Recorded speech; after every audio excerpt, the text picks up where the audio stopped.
Assalamualaikum warahmatullahi wabarakatuh. Perkenalkan, nama aku Besta Safa Aulia dengan NIM F1C024056. Setelah kemarin aku membahas tentang artikel populer yang menceritakan sebuah pola interaksi di dalam sebuah keluarga, hari ini aku akan membahas lagi artikel populer dengan judul Rajut Makna Dalam Kata ketika bercerita menjadi sebuah cara untuk membentuk identitas keluarga. Oke, mungkin sebelum kita pergi lebih jauh lagi untuk membahas tentang artikel yang akan aku bahas di video ini, mungkin kita gali dulu, kira-kira keluarga itu apa sih? Nah, secara singkatnya, keluarga dapat didefinisikan sebagai sebuah ikatan darah maupun hukum formal yang terjalin secara sah. Namun, dalam komunikasi keluarga, identitas keluarga tidak hanya terjalin di dalam hukum formal saja, tetapi tentang bagaimana narasi-narasi yang dipertemukan di sebuah meja makan, di ruang tamu, ruang keluarga, ataupun bahkan ketika ingin tidur. Jadi, proses menjadi sebuah keluarga adalah perjalanan komunikatif, di mana salah satu pilar utamanya adalah aktivitas untuk berbagi cerita, berbagi keluh kesah, rasa senang, rasa sedih. Semuanya adalah hal perjalanan awal untuk menjalin sebuah keluarga. Terus, kenapa sih berbagi cerita menjadi hal yang cukup krusial, bahkan bisa dibilang sangat teramat krusial di dalam keluarga? Jawabannya ada pada bagaimana narasi cerita yang dibangun yang tujuannya untuk mengkonstruksikan sebuah realitas. Ketika orang tua menceritakan tentang pengalaman kakek neneknya, atau mungkin menceritakan tentang orang tuanya, atau bahkan mungkin saudara-saudara terdekatnya. Nah, hal tersebut menjadi sebuah cerita yang pada akhirnya menjadi sebuah pesan tersirat untuk disampaikan kepada seorang anak yang pada akhirnya juga membentuk identitas diri seorang anak.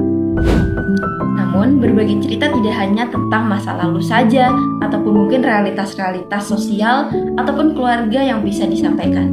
Tetapi, dengan seiring berjalannya waktu, ketika kita banyak bercerita dengan anggota keluarga, seperti mungkin hobi, kisah cinta, atau mungkin curhatan-curhatan konyol random lainnya, itu menjadi sebuah kekuatan sebuah keluarga untuk memiliki ikatan yang jauh lebih dalam lagi.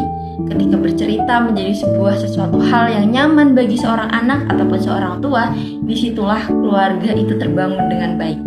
Setelah tadi membahas tentang apa itu keluarga dan apa pentingnya untuk berbagi cerita, selanjutnya aku akan membahas terkait fungsi strategis dari narasi di dalam keluarga.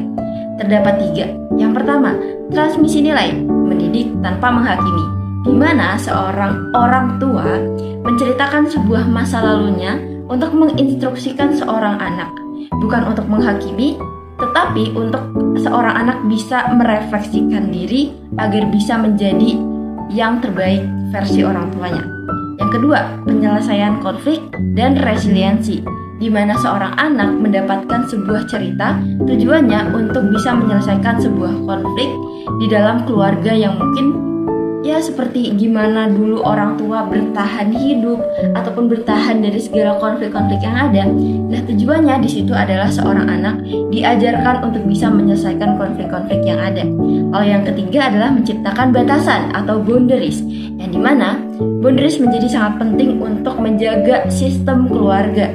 Narasi yang menciptakan sebuah garis pemisah yang jelas antara siapa yang berada di dalam lingkaran keluarga dan siapa yang ada di luar. Dan boundaries tersebut menciptakan sebuah rasa aman dan nyaman kepada seorang anak ataupun seorang keluarga ketika cerita disimpan rapat-rapat oleh seorang keluarga dan tidak diceritakan keluar di dalam lingkungannya. Itulah fungsi dari boundaries. Dan sebagai penutup, bahwasanya identifikasi menjadi keluarga melalui berbagi cerita adalah sebuah investasi emosional jangka panjang. Proses tersebut yang menuntut sebuah kehadiran, empati, dan kemauan untuk mendengarkan satu sama lain. Hal ini juga akan menekankan pentingnya bagaimana proses komunikasi dalam membangun sebuah keluarga. Fondasi keluarga yang kuat dan kokoh terjalin dengan adanya berbagi cerita satu sama lain. Dari aku cukup, terima kasih, semoga bermanfaat. Wassalamualaikum warahmatullahi wabarakatuh.